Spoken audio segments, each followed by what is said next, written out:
want everyone to hear this in Korea. We are now in the sixth extinction of life on the planet.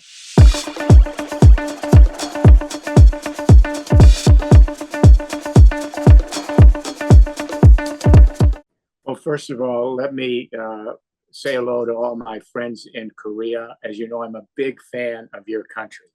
You are a country that has shown what it's like when you can join together in a community, think about the challenges facing society, and address them with confidence and with a sense of responsibility for the future of generations who live in your country.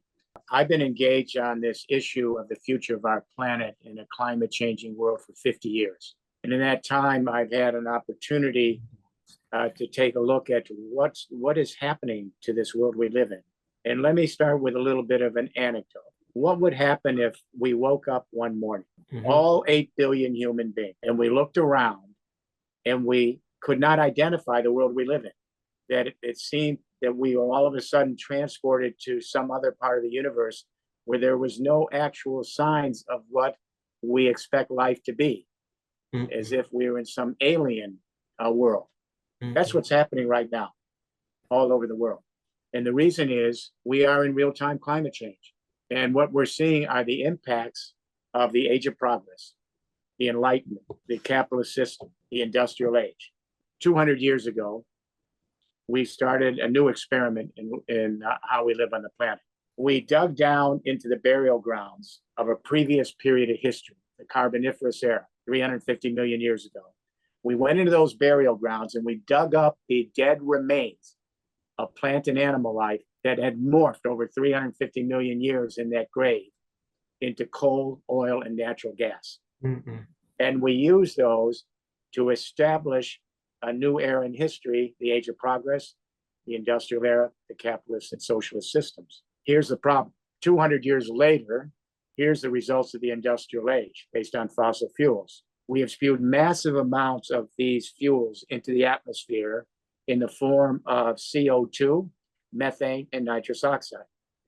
Those molecules are so blanketing the atmosphere, so they're not allowing the sun's heat to get back off the earth. So what we're seeing all across this planet is it's warming.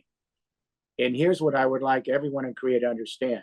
For every 1 degree Celsius that the temperature is warming because of climate change, the atmosphere is actually sucking up 7% more evaporation of water from the oceans, the lakes, the streams, the ground, the trees, the plants into the atmosphere.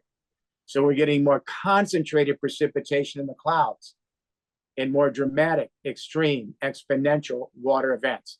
In the winter, we see these giant atmospheric rivers, and there's pouring snow into areas of the world that never had snow. In the spring, we're getting flooding across every continent, destroying ecosystems, killing our fellow creatures, and destroying our own ability to survive. And then in the summer, we're getting drought, and the agricultural fields go dry. We don't have water for industry or even for our own purposes to survive. And then we get the heat waves, 100 degrees, 110 degrees, 115 degrees, 120 degrees Fahrenheit. We can't live in that temperature range. There are people dying all over the world now every day. And then we get wildfires across every continent. Right now, as I talk to you, all of these things are happening in every ecosystem of the world in real time. And then in the fall, we get the typhoons and the hurricanes. So what's happening here is that we have failed to understand the gravity of this crisis. I want everyone to hear this in Korea. We are now in the sixth extinction of life on the planet. And our scientists tell us we could lose over half the species inhabiting this planet in the lifetime of today's babies. We'll never see these species again. And now our own species is at risk of extinction. So our scientists are saying we are at a pivotal point in history. 95% of the time we've been on this planet, we've been on the planet for about 250,000 years. We adapted to the planet. We spent 6,000 years in developing urban hydraulic civilizations to capture the entire water of the planet for the use of one species. So the issue really is this: we need to understand that we don't live on a land planet. Back in 1972, the Apollo space mission to the moon, one of the U.S. Astronauts took a photo of the planet Earth from near the moon. It shocked the world because we expected to see a verdant, green land planet. The photos didn't show that. It showed a blue planet, all beautiful hues of blue like we've never seen in the universe. It was shocking. What we've misunderstood is that we don't live on a land planet. We live on a water planet. Then NASA, they put out a doctrine and they said, it's clear we're a blue planet, a water planet, not a land planet. Why is this important?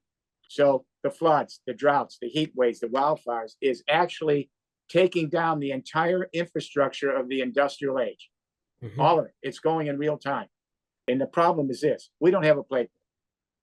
And the reason we don't have a playbook is that we're using the same worldview, the same approach to science. We're using the same set of premises that gave rise to this crisis of a planet that is now in extinction to solve the crisis. It's the way we approach science. It's how we educate our kids. It's how we govern ourselves. It's the kind of economy we engage in. It's all of these things that created the crisis, and we're using the same set of principles in the UN, the OECD, the World Bank, the IMF to try to address the crisis they created. We need a new playbook.